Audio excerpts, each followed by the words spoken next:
నిజామాబాద్ జిల్లా కేంద్రంలోని ఆర్కేఆర్ అపార్ట్మెంట్లో ల్యాండ్ గొడవ చినికి గాలివానగా మారింది. తమ అపార్ట్మెంట్ ముందు ఉన్న స్థలాన్ని ఎమ్మెల్సీ కవిత మామ రామ్ కిషన్ రావు అనుచరులు కబ్జా చేస్తున్నారని ఆందోళనకు దిగారు అపార్ట్మెంట్ వాసులు. ఈ నేపథ్యంలో ఇవాళ జిల్లా కేంద్రంలోని ప్రెస్ క్లబ్లో మీడియా సమావేశం ఏర్పాటు చేశారు. కవిత మామ రామకిషన్ రావు తమ స్థలాన్ని కబ్జా చేసే ప్రయత్నం చేశారని, దాడిని అడ్డుకునే ప్రయత్నం చేస్తుంటే తమపై రామకిషన్ రావు అనుచరులు బూతు మాటలతో దూషించారని ఆవేదన వ్యక్తం చేశారు. ఇక తమ నాయకుడి పైన మాట్లాడితే అంతు తేలుస్తామని హెచ్చరించారని అపార్ట్మెంట్ వాసులు ఆవేదన చెందుతున్నారు.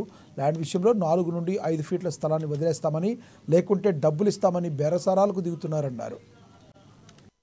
ఇక్కడికి మీరు మిమ్మల్ని ఎవరు పంపించారండి? మా రామకృష్ణ ఉంటే మా సార్ని మా సార్ని మాట అంటే నేను తప్పుపాదేస్తాం.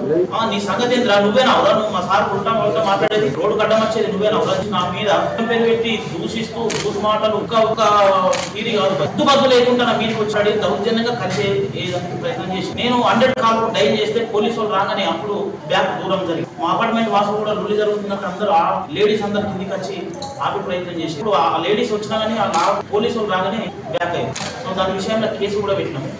పోలీస్ స్టేషన్ లో కేసు కూడా SC ST అట్రాసిటీ కేసు కూడా నమ్ము రామకృష్ణ రావు అతని అనుచరులని నిన్న డిస్క్లబ్లోకి వచ్చి నాగేశ్వర అనే అతను ఈ డిస్క్లబ్ వచ్చి మీ పెట్టిండు. రామకృష్ణ రావుకు ఎలాంటి సంబంధం లేదంటుండ్రు. ఈ ల్యాండ్ కు రామకృష్ణ రావుకు ఇష్యూకు సంబంధం